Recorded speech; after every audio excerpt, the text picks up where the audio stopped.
안녕하십니까, 레필입니다. 5월 24일 실전 투자 종목 리뷰 하도록 하겠습니다. 네, 증시부터 보겠습니다. 코스피 코스닥 오늘 또 하락했습니다.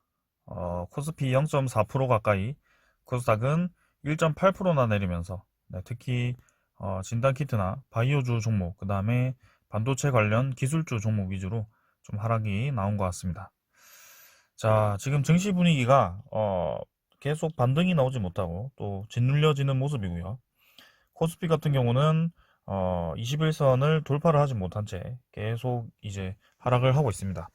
그래서 아직까지는 61선 위에서 자리를 좀 잡고 이 주가를 형성을 하고 있는데, 확실히 테이퍼링 가능성에 대해서 좀 얘기가 나오다 보니까 웬만큼 외국인 투자자가, 네, 매수를 하지 않는 것 같습니다. 그래서 계속 이 외국인 투자자 매물이 나오면서 코스피가 눌려지는 것 같고요. 지금 벌써 한두 셋, 넷, 다섯, 여섯, 일곱, 여덟, 9일 연속, 네, 매도가 나왔고요. 금액만 하더라도 사실 4월 말부터 하면 10조 이상 좀 잡힐 것 같습니다. 그래서 그 기관이 방어를 좀 해줘야 되는데, 한 번씩 이렇게 들어오긴 합니다만, 외국인 매물을 다 받아주진 않고요. 그 받아주는 주체는 아니, 개인이죠. 그래서 주가가 상당히 좋지 않게 진행이 되고 있다. 확실히 이제 테이퍼링 언급으로 힘이 좀 빠지고 있는 모습이고요. 이전에 올라갈 때랑은 다르죠. 지금 이때 올라갈 때는 반도체, 그 다음에 2차전지, 자동차가 모두 급등을 하면서 올라갔는데요. 이제는 그게 다 고점 위치에 좀 위치를 하고 있고, 사실 한 파동 더 올라갈 수도 있다라고 저는 생각을 하고 있지만, 쉽지 않게 수급이 이렇게 외국인이 이탈을 하고 있습니다. 자, 이 이탈은 저는 6월 이 옵션 만기일까지 계속 이런 추세가 이어질 가능성이 높다라고 생각하고요. 그 이후에 다시 한번 외국인이 매수로 전환을 한다면 한번 힘을 받을 그런 생각이 듭니다. 코스닥은 매우 좋지 않게 진행이 되고 있고요.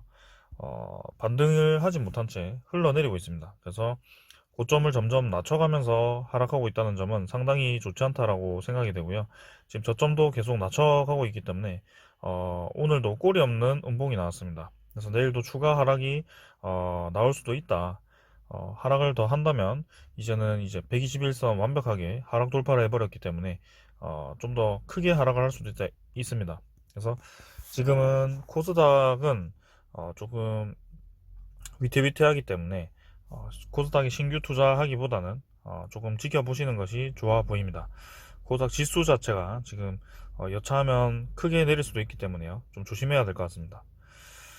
사실 오늘 이 수급을 보았을 때는 막 크게 이탈한 세력은 없었는데, 이렇게 크게 이탈한 세력 없이도 주가가 흘러내린다는 것은 상당히 좋지 않아 보이네요.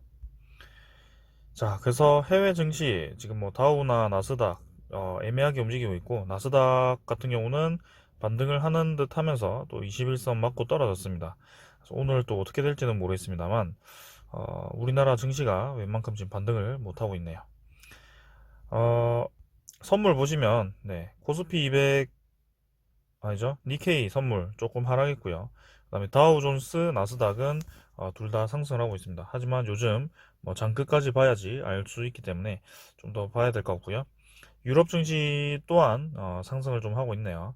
뭐 크게 많이 상승하지는 않습니다. 그 다음에 원자재 가격은 뭐 크게 변동 없는 것 같고요.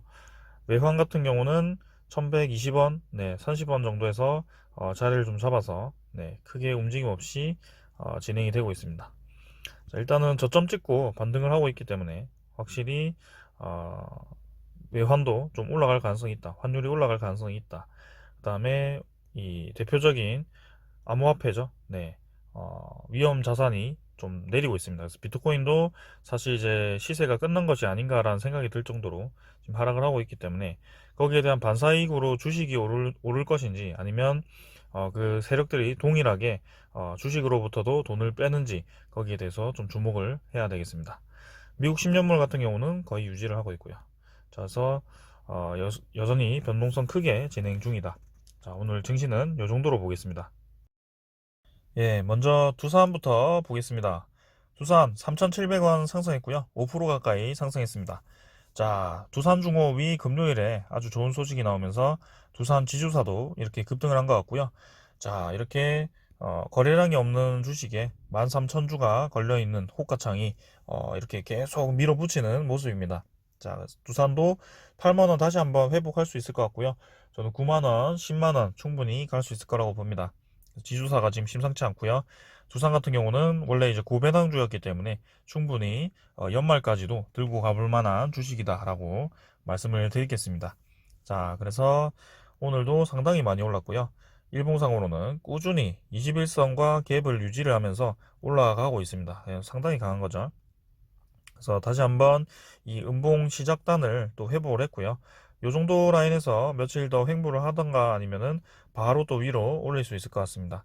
자, 두산이 원체 관심도가 떨어지고 일반 사람들이 잘 모를 것 같아요. 네, 두산이라는 주식을 두산중공업 이런 건 많이 들어봤을 텐데 두산이라는 지주사에는 별로 투자를 안 할 것 같습니다. 하지만 여러분들과 지금 매일매일 보고 있지만 실시간으로 이렇게 가격대가 갱신이 되고 있습니다. 그래서 저는 실제로 이제 투자를 안 했어요. 근데 생각보다 너무 많이 올라서 조금 아쉽긴 합니다.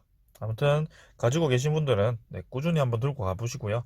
눌림목이 나오는 자리에서는 한번 매수를 하셔도 될 것 같습니다. 하지만 지금 좀 올라타기에는 조금은 이제 부담스러운 자리이긴 하죠. 이렇게 올라가면 어쩔 수 없습니다. 그냥 올라가는 말 따라 타버리면 이게 더 올라가면 좋긴 한데 내려갈 확률이 좀 있기 때문에요. 조금은 이제 위험 부담을 감수하고 그렇게 이제 올라탈 때는 손절선을 확실히 정하고 올라타야 될 것 같습니다. 자, 일단은 기관과 외국인이 또 쌍매수하면서 이렇게 두산을 끌어올렸고요. 외국인도 이제 심심치 않게 계속 이제 두산을 모아가는 모습입니다. 기관도 원래 계속 매수했고요. 그래서 원래는 이제 기관 매수가 좀 들어올 때 두산이 좀 올랐었지만 지금 외국인도 심심치 않게 매수를 하다 보니까 같이 좀 올라가는 모습이네요. 아주 좋아 보입니다. 자, 그래서 월봉상으로는 여전히 저 밑에 있기 때문에 240, 이 월봉선까지 충분히 한번 회복을 단기간에 할 수도 있을 것 같네요. 계속 지켜보겠습니다. 계속 올라갈 것 같아요. 자, 그 다음엔 두산 밥캣이고요. 두산 밥캣이 지금 생각보다 좀 재미없게 흘러갔습니다. 오늘 사실 이제 양봉 띄우면서 좀 반등이 나올 거라고 생각을 했는데요. 21선을 좀 이탈시키면서 조금 애매하게 만들었습니다. 하지만 21선과 좀 많이 이탈한 것은 아니고 살짝 이제 벗어났는데 그래도 뭔가 조금 애매하게 만들었습니다. 자, 두산 밥캣이 계속 이제 21선을 타고 올라가는 모습이었는데요. 만약에 여기서 21선이 좀 깨진다면 여기서 잠깐 출렁하고 올라갈 수도 있을 것 같아요. 그래서 자, 21선의 이 우상향 패턴을 깰지 말지 요거를 좀 주목을 하면서 지켜보시면 될 것 같고요. 지금 두산 밥켓은 계속 이 실적이 좋게 나올 예정이고 올해는 거의 사상 최대 실적을 뽑을 수도 있을 것 같습니다. 거기에 외국인이 계속 이제 공격적으로 이렇게 매수를 하고 있다 보니까 전혀 걱정하실 필요는 없고요. 이 외국인 수급에 따라 주가가 움직일 것 같습니다. 자, 지금은 이 21선, 61선 갭이 좀 벌어져 있어서 잠깐 이제 한번 파동을 주고 가려고 하는 것인지 한번 지켜보겠습니다. 내일 바로 양봉이 나온다면 다시 한번 이 21선 우상향 패턴을 이어갈 것이고요. 자, 그 다음에는 한국전력입니다. 오늘 한국전력이 반등을 세게 해버렸네요. 네, 드디어 이제 24,900원, 1250원 오르면서 5% 이상 이렇게 올라간 것이 정말 오랜만인 것 같습니다. 거기다가 시간외 거래도 좀 실리면서 이렇게 올라갔고요. 한국전력이 드디어 때가 된 것 같네요. 그래서 자, 한참 이제 바닥을 기면서 진행을 하다가 이 음운구름을 돌파를 옆으로 해버렸습니다. 그리고 양봉을 띄워버렸고요. 여기에도 이제 한국전력도 이슈가 똑같이 있죠. 두산 중공업과 똑같이 이제 한미 원전 협력으로 인해서 이제 폴란드나 네, 그 다음에 체코, 폴란드, 그 다음에 영국, 사우디아라비아 이렇게 네 가지 정도가 추가 이제 발주 예정인데 거기에 아주 유리한 이 위치를 점할 수 있게 되었습니다. 미국과 협력을 하면서요. 그래서 원래는 러시아 로사톰이 가장 거의 강력한 경쟁자인데요. 최근에 이제 러시아 쪽을 서방 국가들이 좀 제재를 하면서 그렇게 러시아 쪽을 제외하는 경우가 있습니다. 거기다 중국 또한 이미지가 좋지 않기 때문에 제외를 하고 있고요. 그러면 이제 나머지 세 개 강국인 프랑스, 미국, 그다음에 한국이 있는데요. 그 세 개 중에 사실 한국 기술력이 상당히 좋습니다. 근데 이렇게 미국과 또 협력을 하게 된다면 그 확률이 거의 뭐 100%라고 저는 봐도 될 것 같거든요. 그래서 한국전력 이제 원전 수주가 가시화되기 시작한다면 이 전기세 인상 이슈로 약간 출렁거리긴 했습니다만 결국에는 장기적으로 봤을 때 올라갈 수밖에 없다라고 생각이 됩니다. 자, 오랜만에 거래량도 1,000만 주 이상 터졌고요. 긍정적으로 보겠습니다. 주봉도 이제 서서히 네, 올라가고 있고요. 이건 정말 제가 천천히 보라고 말씀을 드린 종목입니다. 그래서 배당금도 좀 주고 하니까 연말까지 얘도 들고 가셔도 되거든요. 그래서 월봉 저점을 이렇게 찍고 우여곡절 끝에 올라갑니다. 이렇게 보시면 뭐 제가 이렇게 선을 그어서 그렇지 막 출렁출렁거리면서 올라가는 거예요. 그러니까 거의 제 이 선 하나가 몇 년이거든요. 그 몇 년을 들고 계신다면 네, 3배까지 이렇게 큰 돈이 벌 수도 있다. 하지만 조금 마음이 급하신 분들이라면 이런 조그마한 양봉에 나갈 수도 있겠죠. 자, 그래서 그건 뭐 본인들의 선택이고요. 한국전력 이외에 좀 더 좋은데 투자할 곳이 있다면 좀 돈을 옮기는 것도 한 방법이고요. 일단 저는 이제 슬슬 좀 움직임이 보이는 것 같아서 좋아 보이네요. 자, 투자자 기관 외국인이 아주 공격적으로 매수했습니다. 드디어 우리가 기다리던 수급이 들어왔고요. 기관 매수가 강하게 들어오면서 역시 이제 한국전력이 올라갔습니다. 금융투자, 보험, 투신, 연기금, 야, 드디어 의미 있는 신호가 떴습니다. 연기금이 대량 매수를 했고요. 제가 계속 이 한국전력을 좋지 않게 주가를 눌리는 세력은 연기금이라고 주로 말씀을 드렸고요. 지금 계속 몇만 주를 팔았는지 모르겠어요. 1월부터 해서 한 번도 매수한 적이 없습니다. 근데 드디어 100만 주 이상을 네, 한 번에 쓸어 담았고요.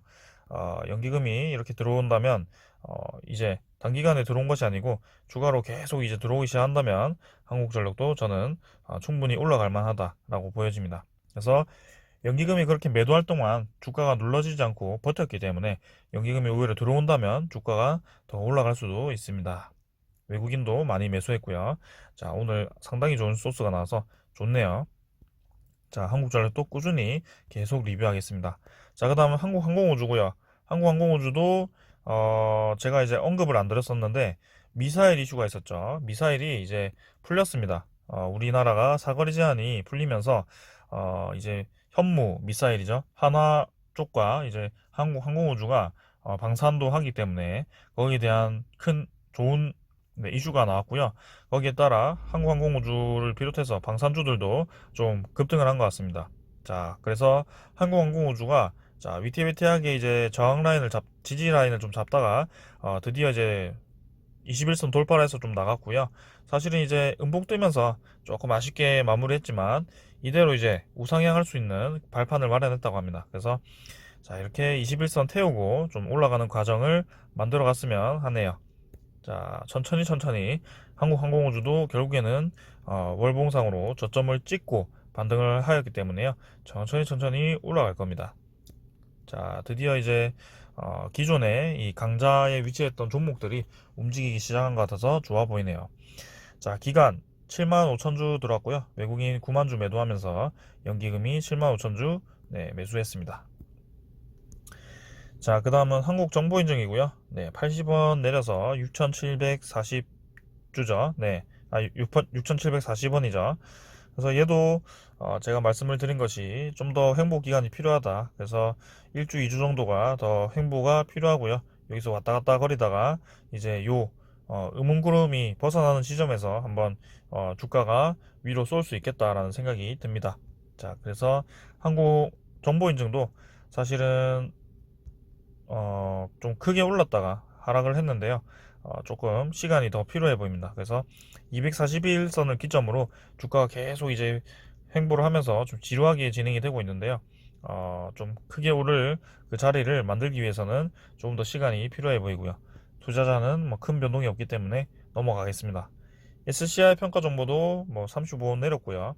지금 얘는 아직까지도 이 하락 추세에 대한 그 지지선 라인을 만들고 있고요. 저 보안주들이 조금 반등이 오늘 좀 나왔는데 이 두 종목은 별로 반등이 나오지 않았네요.